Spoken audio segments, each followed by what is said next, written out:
think some of my concerns are going to be healthcare over everything else. But in terms of healthcare, it's beyond time that we have universal healthcare, whatever you want to call it, single payer.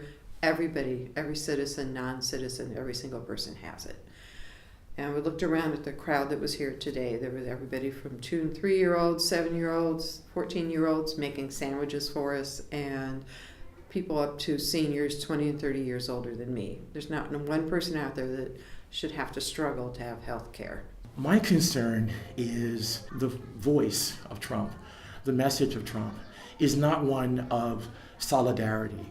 It is one that divides people based on their place of origin, based on their race, based on their class, their education. And so there's no sense of it's our country with Trump. There isn't a sense of we're in this together. There is an us and they. The language is they are the enemy and we have to defend ourselves against them. And so that kind of language is antithetical to the American spirit. I think the communities I want to advocate for are moderate income communities, families, small families, and interracial couples, and also people just trying to get by.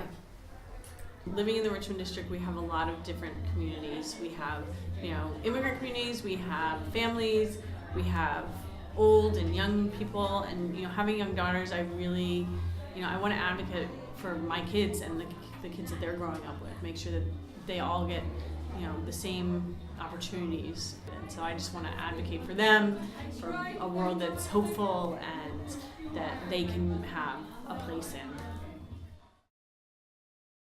I am going to read more and learn more and be active more. And then if I myself am learning more and being active, I am hoping that that will inspire and engage my friends, and then my friends will inspire and engage other people. And that I think that having a more active community and more active citizenship and citizenry, that is what will make America great.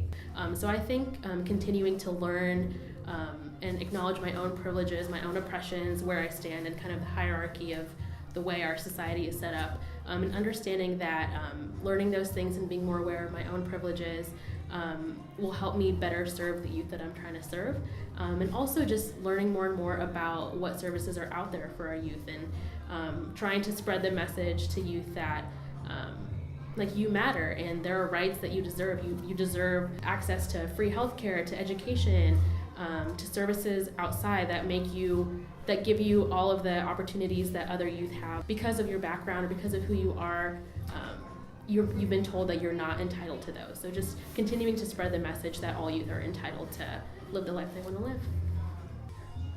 I'm 70, and I know I marched back then, and I know racism and prejudice exist. But honestly, I thought it had gotten better. And this election has made it clear that that is not the case. And I think, honestly, the only way to respond to that is for people to find any common ground they can and get out there and protest and march. I hope we survive this. I know one thing, we cannot change their mind unless we appeal to their higher conscience. We have to appeal to them in a real manner where we're not belittling them, and that's very hard to do, but to be more compassionate, to be more loving. God, to me that's really important. That's how people have changed my mind, and hopefully maybe this will happen to Mr. Trump. What are some good values that he has, I would say? So, I think that tells a lot in itself, but I think, again, lack of respect. And if we have a man who's, sitting in, as president of our country, and he simply lacks just respect, that could go very wrong. And, he has to set an example for, what he wants to kind of see in his country, and if he can't show simply respect towards other people, that speaks a lot. The reason why people come here to the United States is to have a better life, and I don't think it's right to send them back because they worked really hard to get here. History has shown that it is people that win these movements and these fights. We have to work together, and I look forward to working with all of you.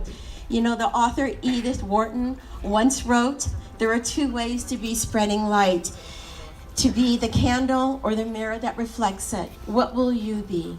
For those of you that dare to dream, for those of you that dare to speak truth to power, we need you now more than ever.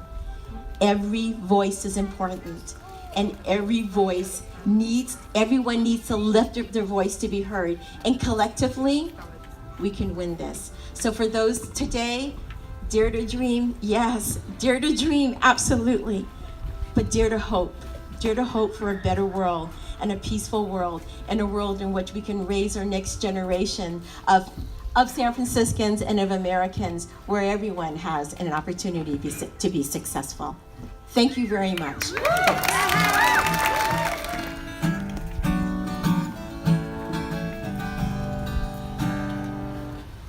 You can play the game, you can act out the part. You know it wasn't written for you. Tell me, how can you stand there with your broken heart, afraid of playing the fool? And one thing can lead to another, doesn't take any sacrifice. Oh, father and mother and sister and brother, if it feels nice, don't think twice. Just shower the people you love with love. Show them the way that you feel. Things are gonna be better if you only will. Oh yeah, only will. Oh, shower people you love with love. Show them the way that you feel. Things are gonna be better if you only will. Only will.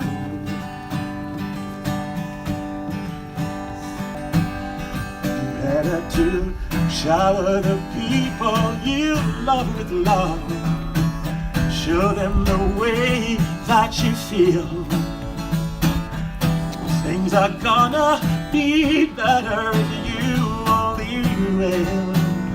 Oh yeah, only will. If you know it, sing with me. Shower the people you love with love. Show them the way that you feel. Things are gonna be better if you only will. Oh, oh yeah.